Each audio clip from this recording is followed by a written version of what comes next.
Televisión. Lo esperamos.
Juan, contame, ¿por qué estamos acá sentados en el Club Central Córdoba? Bueno, estamos tratando el tema de la batalla de Tucumán y pensé traerte a un lugar, digamos, paradigmático de la batalla de Tucumán. Podríamos decir que el combate del campo de las carreras comenzó acá, precisamente en el Club Central Córdoba. Es más, Belgrano estuvo ubicado en estas inmediaciones aproximadamente previamente a la batalla. Pero bueno, ¿te acordás que la semana pasada conversamos un poquitito con respecto a la batalla? ¿Y qué fue lo que más o menos te recordás de lo que conversamos? Que nos tenemos que retrotraer al 29 de mayo de 1810 con la creación del ejército argentino, sí, cuya primera misión era ir hacia la ciudad de Córdoba y pacificar el levantamiento que estaba liderado por Liniers. Exactamente. Vos te acordarás que una vez sofocado ese levantamiento se lo fusila Liniers y ya el ejército del norte, comandado por Antonio González Balcarce y con la jefatura política del vocal representante, que era Juan José Castelli, sigue viaje hacia el norte, rumbo hacia el Alto Perú. Y en Suipacha se produce el primer gran triunfo de las armas patrias, es decir, una batalla significativa porque con su desempeño todo el Alto Perú se plegó a la causa de la revolución, el ejército realista prácticamente se desintegró y conseguimos mantener la integridad del virreinato, lo que era hasta entonces el virreinato del Río de la Plata, sumándolas a todas las provincias altoperuanas a la revolución de mayo. En ese momento la Junta Grande le prohíbe a Castelli seguir avanzando. Exactamente. Y consecuencia de eso se produce el desastre de Huaki.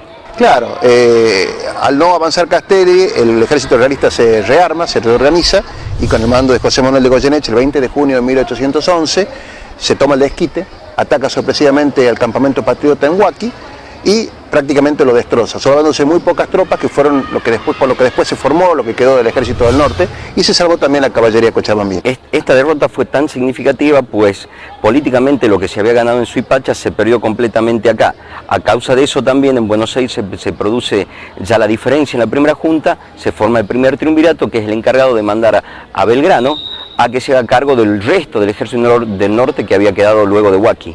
Exactamente, Belgrano toma posesión del mando del ejército del norte y en Jujuy enarbola su bandera, enardece los ánimos patrios ante los jujeños, hasta que prácticamente un año después de Huaki, el ejército realista hace su invasión al norte argentino debido a que había estado entretenido sofocando la revolución cochabambina que no había adherido a la causa del rey. Entonces, al mando de Pío Tristán, el ejército realista con 3.500 hombres hace su ingreso por la quebrada de Humahuaca y invade las provincias unidas del Río de la Plata. ¿Y qué sucede, Juan? Bueno, acá puntualmente viene la famosa desobediencia de Belgrano, que Belgrano en realidad en vez de retroceder hacia Córdoba como se le había ordenado, decide quedarse en Tucumán. Pero vos me dirás, ¿y a raíz de qué desobedece Belgrano? ¿Qué fue lo que lo anima a desobedecer a Belgrano? Belgrano, en la frontera con Tucumán prácticamente, hay un río que se denomina el río Las Piedras. 3 semanas antes de la batalla de Tucumán, en el río de Las Piedras estaba acantonado el grueso del ejército junto con el pueblo jujeño que lo venía acompañando. Aproximadamente 10 kilómetros al norte estaba la retaguardia del ejército patriota, que estaba formada por caballería, soldados de caballería, que se dedicaban a vigilar de que no recibieran ataques por sorpresa de los realistas. Y aquí que el ejército realista, la vanguardia de ellos, formada por 600 hombres, al mando de un coronel muy impetuoso, el coronel Huisi, es el dorrego de los realistas. ¿Y por qué el dorrego de los realistas, Juan? Bueno, porque así como Dorrego para nosotros era una persona, digamos, muy corajuda, muy valiente, hasta la temeridad, era también... Rayando la imprudencia. Pero bastante, veía la oportunidad, la aprovechaba y emprendía y no medía consecuencias, muy carismático, muy divertido. Huici tenía ese carisma especial en el ejército realista. Entonces vio a la vanguardia nuestra acampada, distraída prácticamente, y con 600 hombres de su ejército, poco que se la llevó puesta, digamos, la atacó con tanto ímpetu y tanta fuerza que nuestra retaguardia, entreverada junto con los atacantes, terminó recorriendo los 10 kilómetros que la separaba del resto del ejército donde estaba Belgrano, y se medio que lo atropellaron también al propio ejército de Belgrano.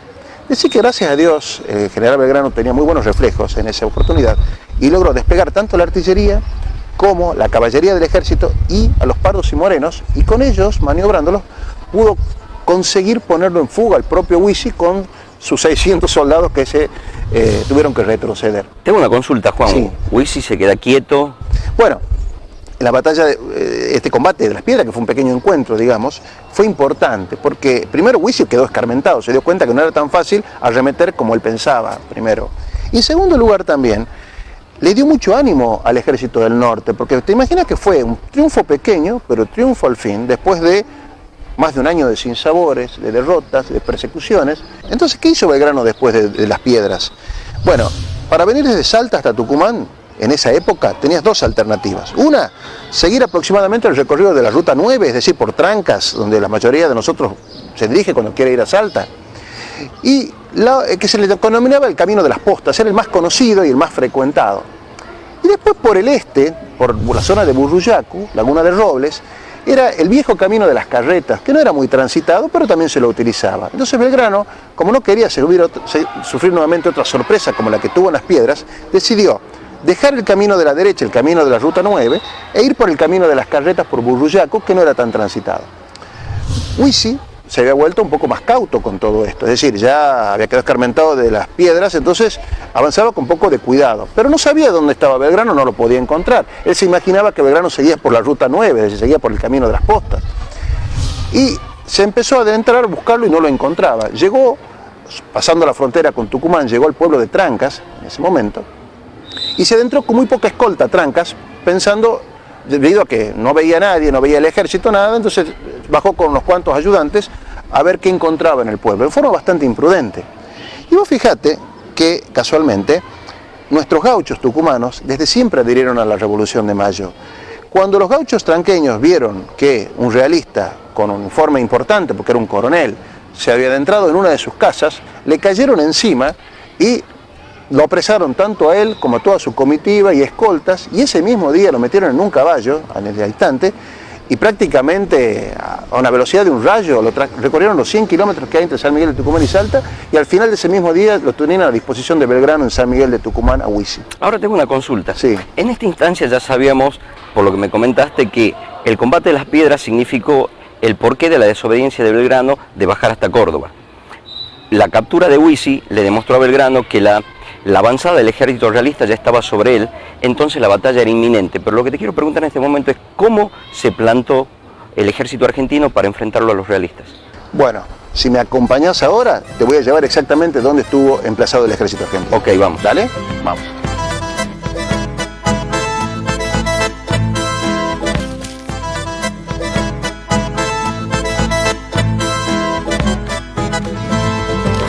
Juan, me venías contando sobre el combate de las piedras, la captura de Huici y el inminente combate aquí en Tucumán. La idea era que me cuentes cómo plantó Belgrano el ejército argentino. Bien, por eso estamos acá. Esta es la calle Bernabé Arauz de San Miguel de Tucumán, donde hoy pasa el ferrocarril, pero que en aquella época era un descampado, y a partir de acá, de acuerdo a los planos que nos han llegado de la época, podemos determinar que se empezó a ubicar el ejército patrio. Sería bueno saber primero qué era la ciudad de San Miguel de Tucumán en aquella época, en 1812, porque, bueno, no es la ciudad actual, y podemos decir que estaba circunscripta a lo que es el microcentro actual de San Miguel de Tucumán.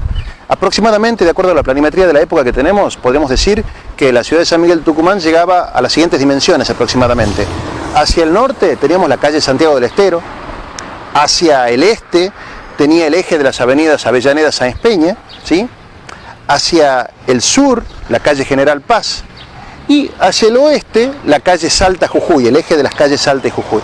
todo lo que está dentro de este cuadrante, por llamarle de alguna manera, era la ciudad de San Miguel de Tucumán. Y lo que había afuera era campo, era descampado, no había nada. Vale decir que hoy estamos en lo que hubiera sido campo en aquel momento. Ahora vos me preguntarás, bueno, ¿y cuál era el campo de las carreras? El campo de las carreras era un extensísimo potrero, ubicado en las afueras de la ciudad, demarcado aproximadamente por las siguientes dimensiones, las siguientes calles que lo delimitaban. Podríamos decir que al sur tenemos la calle Mateu, ¿sí? Hacia el oeste la avenida Adolfo de la Vega, o sea que era muy grande. Hacia el norte la calle Piedras, ¿sí?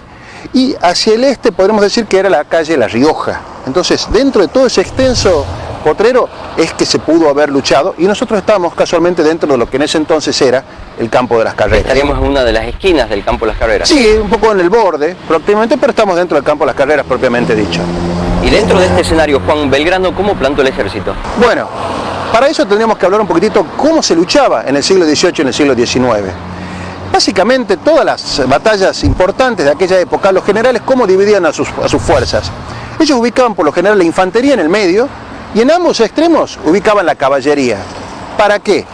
Porque de esa manera la caballería impedía que hubiera movimientos de flanqueo del enemigo y tuvieras que encontrarte por sorpresa quizás con algún cuerpo adversario atrás y que te hubiera generado un pánico importante. Entonces, por eso se colocaba la caballería en ambas alas, en ambos extremos. Y Belgrano no hizo la excepción y en Tucumán repitió ese mismo esquema formal, clásico, de todas las campañas de los siglos XVIII y XIX. Tengo una consulta, Juan. Tú me hablabas de las caballerías. El ala derecha de nuestra caballería, ¿cómo formó y en dónde? Bueno, el ala derecha del ejército de Belgrano estaba compuesto básicamente por los dragones de la patria y por los decididos de Tucumán. ¿Los dragones? ¿Quiénes son los dragones, Juan? Bueno, ¿vos te acordás de los húsares de Pueyrredón? Los famosos húsares. Bueno, de las invasiones inglesas. Claro, había sido el cuerpo creado por Pueyrredón en las invasiones inglesas, que después cuando la primera junta lo envía hacia el norte, manda un contingente de estos húsares hacia el norte, estuvieron en Suipacha, estuvieron en Huaki. Ah, es lo que queda de Huaki. Es lo que quedaron sobrevivientes de Huaki, el rejunte ese de húsares, que además no solamente tenían los húsares originarios, sino que habían recibido reclutas de las distintas provincias para engrosarlo. Por ejemplo, el Gobernador de la Madrid se había incorporado los húsares, el general Paz, que era teniente en aquel momento, también había sido húsar, y cuando llega Belgrano al ejército del norte les cambia el nombre. Pasan de ser húsares a ser dragones de la patria. Y vos me dirás, ¿por qué dragones? Bueno, en el siglo XIX y en la época de las campañas napoleónicas, los dragones eran soldados todoterreno prácticamente. Podían combatir tanto a caballo como a pie. Podían trabajar en tareas de reconocimiento, podían desmontar y montar rápidamente, disparar, agarrar la espada, es decir, eran muy versátiles.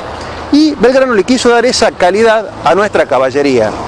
Básicamente los dragones de la patria conformaban nuestra retaguardia y servían para misiones de reconocimiento, misiones comando, y por eso eran que se les había denominado de esa manera. ¿Y los decididos, Juan? Los decididos de Tucumán, nos cuenta el general Paz, que eran dos compañías de jóvenes decentes de la ciudad de San Miguel de Tucumán. Las principales familias, las más pudientes, tenían a sus hijos que los ofrecieron como voluntarios en estas compañías de los decididos. Básicamente ellos tenían la capacidad adquisitiva de tener su propio caballo, cosa que no cualquiera lo podía tener en esa época, se podían dotar de su propio uniforme y solventar sus armas. Entonces estos decididos de Tucumán integraron el ala derecha junto con los dragones y fue el arma más poderosa que tuvo Belgrano en la batalla de Tucumán, nuestra ala derecha. Me imagino que la mejor armada, la mejor vestida, la mejor pertrechada. Sí, y Belgrano puso el ala derecha bajo el mando de Juan Ramón Balcarce. ¿Y cómo lo ubicó Juan? Bueno, podemos decir que si Belgrano ubicó toda su línea a lo largo de la calle Bernabé Araoz, por ejemplo, o entre la Bernabé Araoz y la avenida Alem, que es lo más probable que pudo haber hecho, el ala derecha patria pudo haber estado ocupando las manzanas determinadas por la calle Las Piedras hasta la calle La Madrid, sobre Bernabé Araoz o sobre la avenida Alem. Vale decir que ahí es donde estaba ubicada nuestra ala derecha, nuestra parte más poderosa. Y eran aproximadamente 250 hombres de caballería. ¿El ala izquierda, Juan? El ala izquierda estaba en el otro extremo del dispositivo de Belgrano. Estaba conformada básicamente por la caballería gaucha de Tucumán y también por los gauchos de Jujuy que habían venido con él en el éxodo jujeño. No se encontraba muy bien armada, estaba compuesta básicamente por la peonada de las principales familias de Tucumán que habían puesto a su disposición a sus criados, a sus peones, a los gauchos que trabajaban en sus haciendas, y tenía mucho entusiasmo, pero evidentemente el mejor armamento se lo había llevado el ala derecha al mando de Balcarce. Era un ala bastante débil. Sí, era bastante débil y estaba al mando de José Bernal de Espalledo. Bernal de Espalledo es un patriota muy olvidado por nuestra historia, había nacido en Galicia, en España. De joven se había incorporado a las milicias coloniales, había sido un húsar de Pueyrredón, había luchado contra los ingleses y hasta 1820 permaneció fiel a la causa de la independencia en que falleció. Él comandó el ala izquierda donde estaban los gauchos y él casualmente nos cuenta de que, bueno, Balcarce se llevó casi todas las mejores armas y le dejó muy pocas cosas y tuvieron que atar muchas veces cañas de tacuara con cuchillos para improvisar armamentos para los gauchos. ¿Y dónde se ubicó el ala izquierda, Juan? El ala izquierda, básicamente, si seguimos por la calle Bernabé Araoz, esta que está aquí, podríamos decir que está prácticamente entre la calle Rondó y la Alsina. Entonces, en ese extremo, en aquella zona del sur, cerca del club que estuvimos hace un instante, para ese lado se ubicó el ala izquierda de la caballería patria, que eran los gauchos. Y por lo que como comentaste también, Belgrano estaba acompañando el ala izquierda. Porque, ¿qué hizo Belgrano acá? Belgrano, al ver que esa era el ala más débil de su ejército, imaginamos que se puso allí a los fines de alentarla mejor y por darle mejores instrucciones. Lo cual era raro, porque por lo general los comandantes de los ejércitos se ubicaban en el medio, una zona que pudieran dominar prácticamente todo el dispositivo. Belgrano, en ese sentido, no, se ubicó en el ala izquierda, donde estuvimos hace un instante nosotros prácticamente. Ahora te pregunto, Juan, ¿tenían formación militar las alas de caballería nuestras o se mandaron así nomás? Bueno, es muy interesante tu pregunta, porque, claro, los decididos de Tucumán y la caballería gaucha no sabían pelear contra un ejército de línea que tenían enfrente. Entonces alguien les tenía que haber dado una capacitación. ¿Qué ocurrió acá? Juan Ramón Balcarce era uno de los oficiales de Belgrano y fue el encargado de instruir tanto a la caballería gaucha como a los decididos de Tucumán en el manejo de las armas y en el combate cuerpo a cuerpo, en el combate de caballería. Así que Balcarce en 2 semanas, 10 días aproximadamente, pudo hacer un trabajo más o menos respetable y adoctrinar a estos nuevos reclutas tucumanos que tenía, que eran los gauchos y que eran también los decididos. Ahora me interesa, Juan, que me cuentes sobre la infantería, pues me quedó ya claro cómo formó el ala derecha y el ala izquierda de caballería, pero la infantería, ¿cómo la plantó Belgrano para la batalla? Mira, conversemos y te lo voy contando, ¿te parece? Sí, cómo no.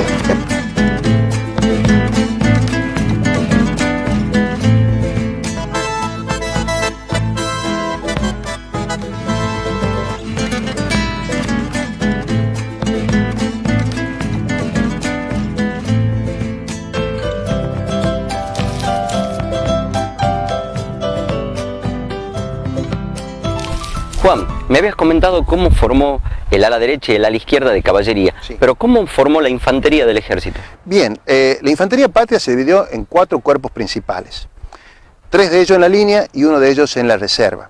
En cuanto a la línea, el primer cuerpo importante que teníamos era el batallón de cazadores. Los cazadores eran una unidad de élite que había creado el mismo Belgrano, su uniforme era verde con alamares sobre el pecho y eran muy orgullosos, eran los primeros en entrar en acción, eran muy versátiles, un poco hacían operaciones de comando, ¿sí? Y estaban bajo el mando del mayor Carlos Forrest. Estaban justo al lado del ala derecha de caballería, al lado de Balcarce, de sus decididos y dragones, con lo cual podríamos decir que a lo largo de la calle Bernabé Araoz, aproximadamente, podrían haberse encontrado entre las calles las calles La Madrid y La Valle. Tengo una consulta, Juan. Sí. ¿Con cuántos hombres contaba este cuerpo? Cada uno de los cuerpos de infantería de la línea contaban con 250 soldados aproximadamente. Aproximadamente lo mismo que contaba Lo mismo el ala. que contaba cada ala de caballería. Exactamente.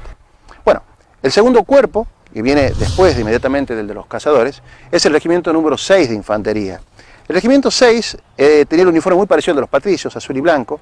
Eran los que se habían escapado, los que habían podido escapar del desastre de Huaki, ¿sí? Y estaban muy reducidos, 250 hombres, al mando del teniente coronel Ignacio Warnes. Estaban en el centro del dispositivo patrio. ¿Dónde se ubicaron? Dicho. Bueno, podríamos decir que estaba entre las calles Lavalle y Bolívar, aproximadamente. O sea, frente a plaza. Exactamente, frente a la plaza. ¿El tercer batallón? Y el tercer batallón era el batallón de Castas, el famoso batallón de pardos y morenos, ¿te acordás de las invasiones inglesas? Donde estaban ubicados los negros. Exactamente, estaban los negros y 250 efectivos aproximadamente. El uniforme preponderante de este batallón era rojo, ¿sí? Y estaban bajo el mando del teniente coronel José de Superí. Estaban justo al lado de Belgrano, prácticamente, entre Bolívar y Rondó, sobre la calle Bernabé Arauz. O sea, al lado del ala izquierda. Al lado del ala izquierda. Ahora te hago una consulta, Juan. Sí. Tú me habías comentado que eran 4 batallones de infantería. ¿El cuarto? El cuarto era precisamente la reserva, estaba integrada por 200 soldados aproximadamente, que habían sido extraídos, un poco un rejunte de piquetes de los distintos otros cuerpos, y habían sido puestos bajo el mando de Manuel Dorrego, del teniente coronel Manuel Dorrego. Estaban justo al centro, atrás, en la Plaza Belgrano prácticamente, podríamos decir. Ahí está casualmente el pasaje de Dorrego en homenaje a este prócer. Y la misión de Dorrego era asistir a cualquiera de las columnas de infantería que tuviera algún retroceso o inconveniente para reforzarla en el caso de algún tipo de ataque. Ahora te hago otra consulta, Juan. Sí. Ya me comentaste cómo formaron las alas de caballería, cómo formó los cuerpos de infantería, pero falta un cuerpo muy importante que no me comentaste ¿Cuál? nada. El de artillería. Bueno, muy bien. La pregunta tuya es interesante porque un poco quizás por la artillería podremos haber llegado a perder toda la batalla. ¿Por qué, Juan? Mira, en su momento el planteo estratégico de Belgrano era resistir en las afueras de la ciudad, en las orillas, y en el caso de un resultado adverso, refugiarse en la Plaza Mayor, que es nuestra Plaza Independencia actual, y allí resistir hasta las últimas consecuencias. Para eso habían foseado las distintas bocacalles alrededor de la plaza y se había dejado la mayor parte de los cañones en la plaza a los fines de defender en el caso de tener que resistir hasta el último momento, por ejemplo. Y únicamente se llevaron cuatro cañones, 4 piezas de artillería a la batalla. Ahora bien, si uno se fija y estudia las campañas napoleónicas, las batallas que había en el siglo XIX, ¿qué se estilaba hacer? Se estilaba colocar todas las piezas de artillería juntas en una batería importante para aprovechar el poderosísimo poder de fuego, digamos, que tiene esta arma formidable, con la cual se generaban realmente buracos importantes en los ejércitos enemigos. Claro, me imagino, arrasabas toda una columna completa. Exactamente, entonces se colocaban todos los cañones juntos y disparaban en batería, ¿sí? Eso es lo que se hacía en la época napoleónica. Sin embargo, ¿qué se hizo acá? Se desaprovechó completamente la potencia de fuego de los cañones y se intercaló cada cañón con las unidades de infantería. Vale decir que se desperdició esta arma formidable que era la artillería patriota, con lo cual fue prácticamente inútil en la batalla de Tucumán. O sea, no aportó a la batalla en sí. No aportó significativamente a la batalla, por eso digamos, no significó una gran ayuda. Pero lo más extraño de todo esto es que la artillería patriota estaba al mando del barón Eduardo de Holmberg. Eduardo de Holmberg había llegado al país junto con José de San Martín, era un austríaco, un noble austríaco, había sido veterano de las guerras napoleónicas. Él conocía muy bien cómo funcionaba el arma de artillería en los ejércitos franceses, que era formidable. Entonces no se entiende cómo acá no aplicó lo que había visto que había ocurrido en Europa, por ejemplo, lo cual es un error imperdonable del barón en la batalla de Tucumán y que nos pudo haber costado la victoria. Ahora te hago otra pregunta, Juan. Ya me comentaste cómo plantó todo el ejército argentino Belgrano. Pío Tristán, ¿cómo encaró la batalla? Bien, Pío Tristán la noche del 23, él bajó por el camino de Postas, el mismo por el cual había venido Huici y había sido capturado. Pero él pasó la noche en Los Nogales, ¿sí? El 23 a la noche. Acá cerquita. Acá cerca, en el norte de la ciudad. Gregorio Oroz de la Madrid era nuestro comando, hacía las tareas de reconocimiento. Le avisa a Belgrano que estaba Tristán haciendo noche en Los Nogales y que se preparaba para un ataque. ¿Qué hizo Belgrano?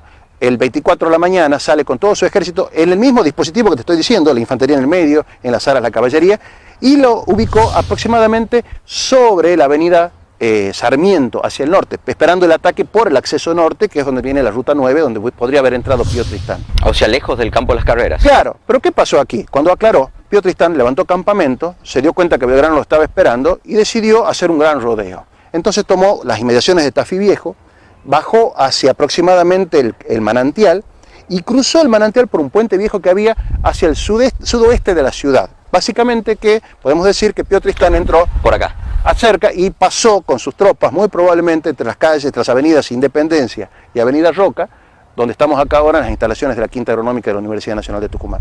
Parece que por aquí es muy probablemente que haya pasado Pío Tristán con su ejército. Belgrano, cuando se enteró de esta conversión de Tristán, él también hace un giro y decide enfrentarlo a Tristán sobre el campo de las carreras, que no estaba previsto para enfrentarlo, y Pío Tristán se dirige desde acá, entonces, a enfrentar su destino contra Belgrano, que lo estaba esperando en la calle Bernabé Arauz. Me imagino que debe ser algo complicado, porque el campo de las carreras no la conocía Belgrano. Exactamente, entonces se luchó en un terreno que no había sido explorado con antelación. Ahora, contame cómo fue precisamente la batalla, Juan. Bueno, vení que te sigo contando. Sí, te acompaño. Dale.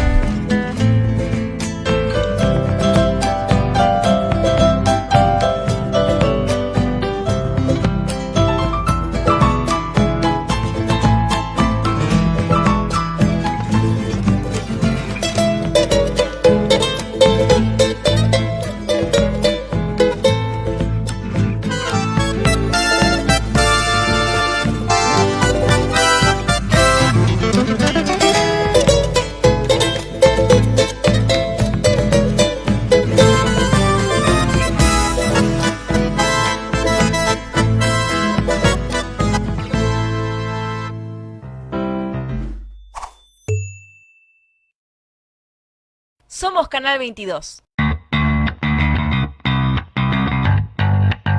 Renovamos nuestros estudios. Mejoramos nuestros equipos. Sumamos contenido y figuras de primer nivel.